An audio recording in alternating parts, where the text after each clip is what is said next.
का शपथ खा करके कहता हूँ। हाँ सच में मर गया। मैं झूठ बोलूंगा तो मेरा वो भी बेटा मर जाए। यही तो मौका मैं खोज रहा था। अब विश्वास हुआ, हो गया विश्वास से, हो गया। अब मैं कैसे करूं?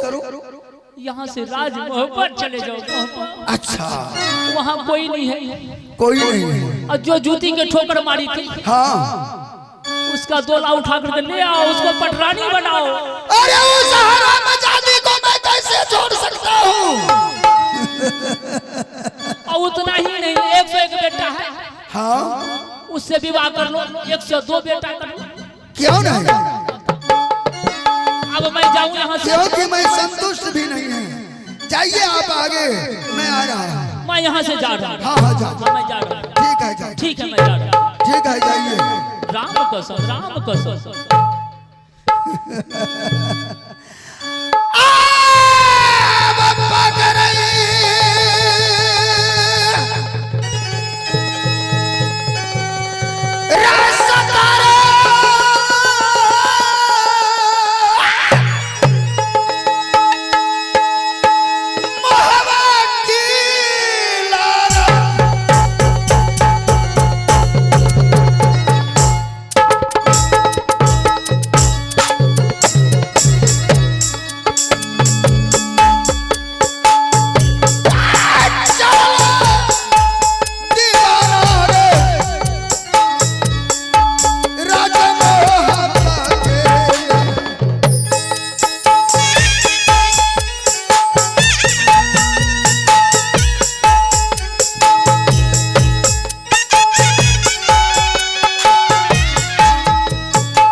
हे माँ, बड़ी अफसोस की बात है,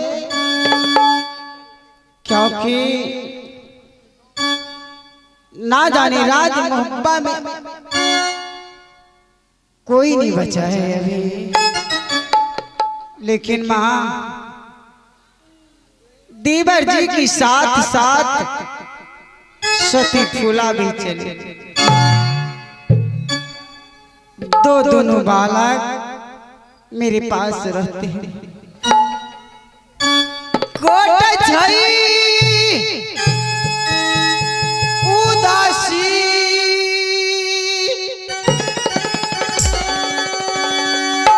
मैया जी,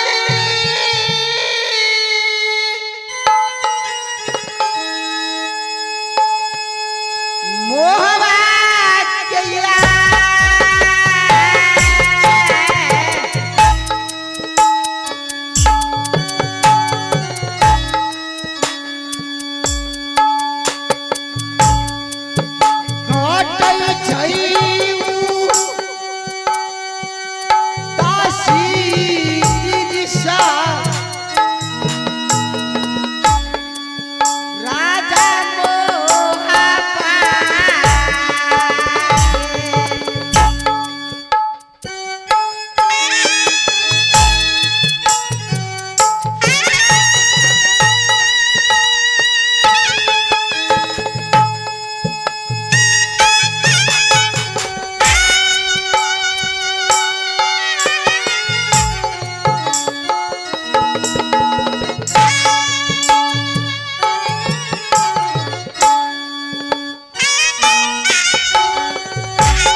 गोतनी फूला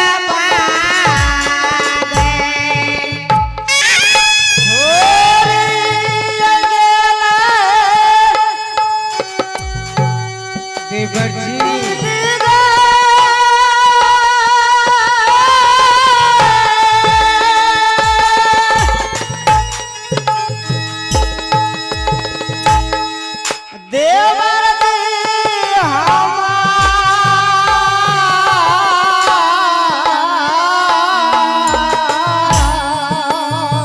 देवर जी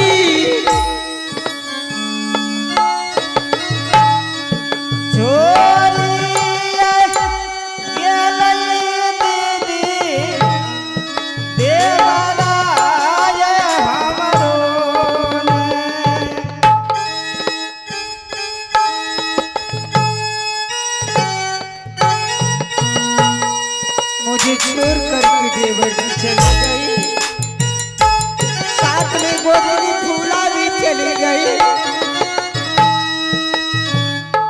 मैं अकेली राज पाना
देवर जी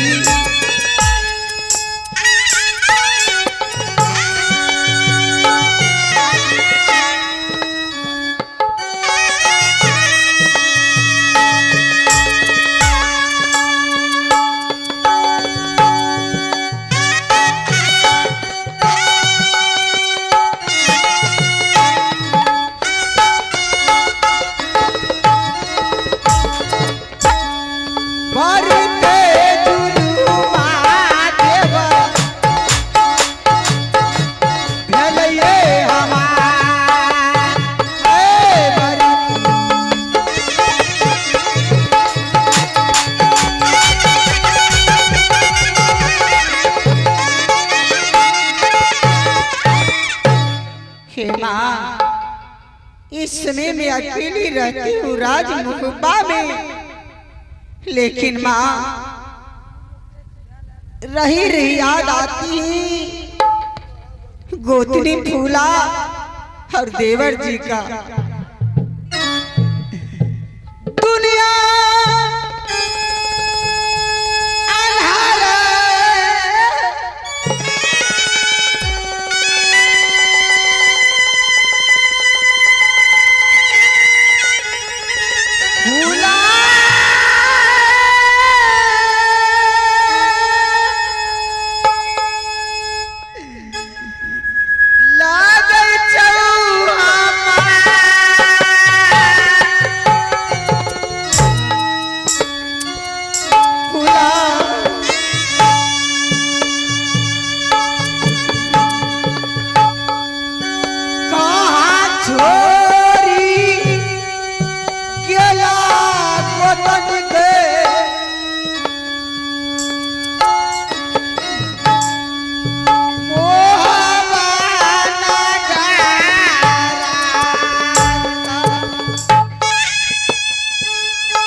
तुम चले गई ऐसी धर्म ना तुम्हारे चाहिए।